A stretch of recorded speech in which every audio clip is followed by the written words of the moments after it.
یہ کہے کہ آسودہ شہر کی آرام دہ زندگی کو چھوڑ کر میلوں دور ایک ایسے صحرا میں جا کر گزر بسر کیجیے جہاں دور دور تک پینے کا صاف پانی بھی میسر نہ ہو، جہاں کے رہنے والوں کے چہرے مانوس نہ ہو، جہاں تہذیب و تمدن کا کوئی گزر نہ ہو، جہاں کوئی کوچہ اور بازار بھی نہ ہو، جہاں کی آبادی کا بڑا حصہ خشک اونچے پہاڑوں پر آباد آدی واسیوں پر مشتمل ہو، اور جہاں تھوڑے بہت آباد مسلمان خود لفظ مسلمان کا مطلب ہی نہ سمجھتے ہوں، تو آپ وہاں آخر کس خواہش کے تحت جا کر بسنا چاہیں گے؟ آخر ایسی بے کیف بلکہ بدمزہ زندگی کو کوئی کیوں اپنائے گا؟ لیکن آج میں آپ کو ایک ایسی عظیم شخصیت کے بارے میں بتاؤں گا جس نے سالوں پہلے آرام دہ زندگی کو چھوڑ کر اس بے کیف زندگی کو اختیار کر لیا تھا، لیکن اس بے سر و سامانی کے عالم میں بھی اس نے جو علمی، تعلیمی، سماجی اور فلاحی کارنامہ انجام دے دیا ہے اس کی کوئی مثال دیکھنے کو نہیں ملتی۔ کون جانتا تھا کہ 1 جون سن 1950 کو ہندوستان کے صوبہ گجرات کے ضلع سورت کے نامعلوم قصبہ وستان میں پیدا ہونے والے اس فرزند کو پورے عالم اسلام میں کس چمک کے ساتھ طلوع ہو کر چمکنا ہے کہ ان کے مقابلے میں سب کی چمک مان پڑ جائے گی۔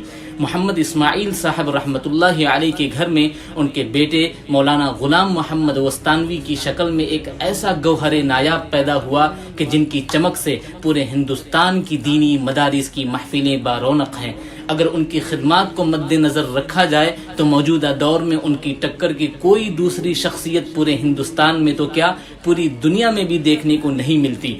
مولانا غلام محمد وستانوی نے قرآن کریم اپنے وطن کوساری ہی کے مدرسہ قوت الاسلام میں رہ کر پڑھا۔ اس کے بعد اپنے ننیحال سورت اور مدرسہ شمس العلوم بڑودہ میں بھی ابتدائی کتابیں مختلف اساتذہ کرام سے پڑھیں۔ اس کے بعد گجرات کے مشہور و معروف مدرسہ فلاح دارین ترکیسر میں داخل ہوئے اور مسلسل 8 سال رہ کر سند فراغت حاصل کی۔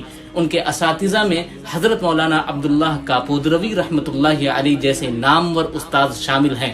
فلاح دارین سے فراغت کے بعد مزید علمی پیاس بجھانے کے لیے مظاہر العلوم سہارنپور چلے گئے۔ وہاں شیخ الحدیث حضرت مولانا محمد یونس صاحب جونپوری رحمۃ اللہ علیہ سے صحیح البخاری اور دوسرے اساتذہ سے دور حدیث شریف کی کتابیں پڑھ کر سن 1973 میں فراغت حاصل کی۔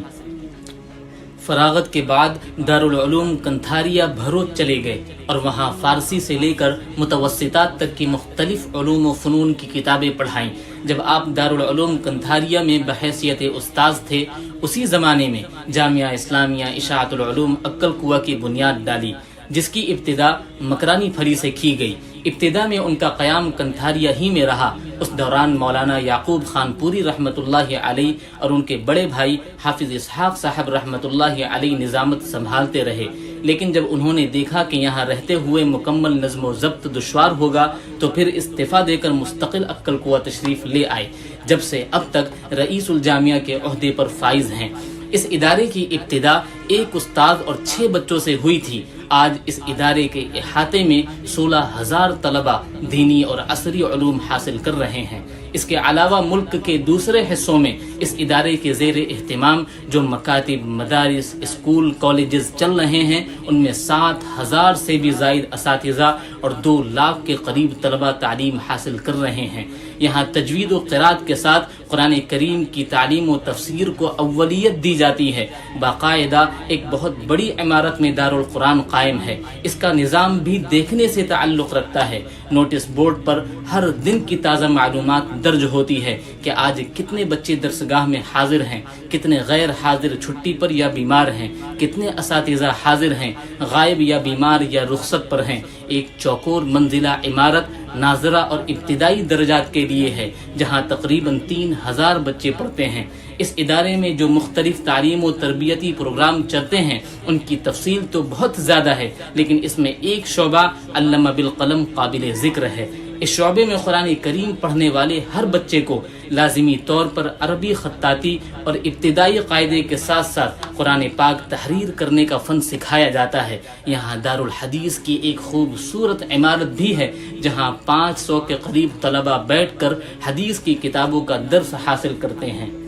آپ کو جان کر یہ حیرانی ہوگی کہ جامعہ کے وہ طلباء جو عالمیت، فضیلت اور افتاء کا کورس کرتے ہیں وہ سرکاری ادارہ NIOS کے ذریعے 12ویں کا امتحان بھی پاس کر لیتے ہیں۔ اب اگر وہ چاہیں تو جامعہ کے مختلف کالجوں سے حسب منشا پاس آنرز، ٹیکنیکل، میڈیکل اور طب یونانی کے کورسز بھی کر سکتے ہیں۔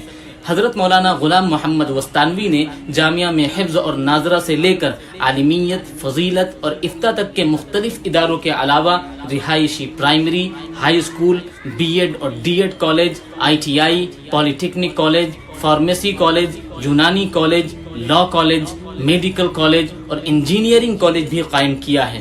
عقل کنواں کے علاوہ دوسری جگہوں پر بھی درجنوں کالجز قائم ہیں۔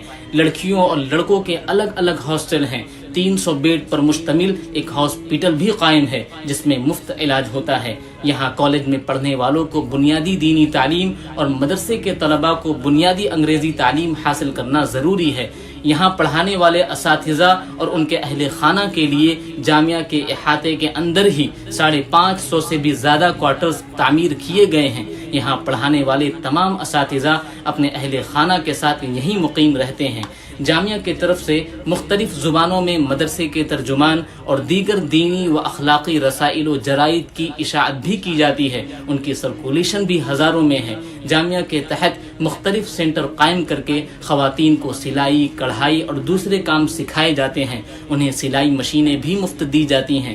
غریبوں کی ہمہ جہت مدد کے دوسرے بھی مختلف پروگرام جاری ہیں۔ جامعہ سوشل میڈیا کے مختلف پلیٹ فارم پر بھی سرگرم رہتا ہے۔ جامعہ میں مفتیان کرام اور مجتہدین پر مشتمل باقاعدہ ایک شعبہ قائم کیا گیا ہے جہاں مسلمانوں کو نئے حالات میں پیش آنے والے مسائل کے قرآن و حدیث کی روشنی میں تحقیقی شرعی حل تجویز کیے جاتے ہیں اور ان تفصیلات کو مختلف زبانوں میں کتابی شکل میں شائع کیا جاتا ہے۔ ایسے مسائل پر تحقیقی کام ہوا ہے کہ جو لوگوں کو ہر روز اور ہر میدان میں پیش آتے ہیں اور جن کا بظاہر کوئی شرعی حل موجود نہیں ہے، یا ان مسائل میں مبتلا لوگوں نے ابھی تک مفتیان کرام کی رائے معلوم نہیں کی ہے۔ اب تک ایسے سینکڑوں مسائل اور ان کے شرعی حل پر مشتمل کتابوں کے درجنوں نسخے شائع کیے جا چکے ہیں۔ صوبہ مہاراشٹر کے ضلع جالنا میں قائم شدہ جامعہ کا میڈیکل کالج آس پاس کی 5 ریاستوں میں منظور شدہ واحد اقلیتی کالج ہے۔ یہاں MBBS میں داخلے کے لیے بہت معمولی فیس پر 85% طلباء کا انتخاب خود حکومت کرتی ہے۔ صرف 15% داخلوں کا اختیار جامعہ کے پاس ہے۔ محترم دوستو، اس طرح سے خدمت کرنے والا شخص صدیوں میں ایک ہی مرتبہ پیدا ہوتا ہے۔ دعا ہے کہ اللہ تعالی ان کے صاحبزادگان کو ان کے نقش قدم پر چلائے اور قدم قدم پر ان کی غائبانہ مدد فرمائے۔ ہماری مشکل یہ ہے کہ ہم خود کام نہیں کرتے اور جو لوگ کام کرتے ہیں دور سے بیٹھ کر ان کی نیتوں پر سوال کھڑے کرتے ہیں۔ ادارے قائم کرنا اور پھر ان کو چلانا آسان نہیں ہے۔ ہمیں ملک بھر میں پھیلے ہوئے چھوٹے بڑے مدارس کا شکر گزار ہونا چاہیے۔ یہ نہ ہوتے تو آج کوئی نماز جنازہ بھی پڑھانے والا نہ ملتا۔ ان مدارس کی وجہ سے بر صغیر کے گھروں میں اسلام زندہ ہے۔ کورونا جیسے عالمی حالات نے ان مدارس کی کمر توڑ کر رکھ دی ہے۔ اپنے ارد گرد کے مدارس مکاتب کی خبر لیجئے اور حسب استطاعت ان کی مدد کیجئے کہ اس وقت دین کی یہی سب سے بڑی خدمت ہوگی۔ والسلام علیکم ورحمۃ اللہ وبرکاتہ۔